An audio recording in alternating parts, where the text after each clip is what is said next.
ভাষা থেকে মাতৃভাষায় শিক্ষাকে প্রভাবিত করলেন এবং তিনি আস্তে আস্তে তার বাইরে প্রথম এই ভারত মহাদেশের শিক্ষা প্রতিষ্ঠান করে শান্তিনিকেতন পরবর্তী ছিলেন।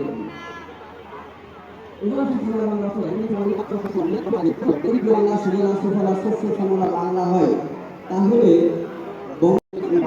প্রায় ২৫০০ বছর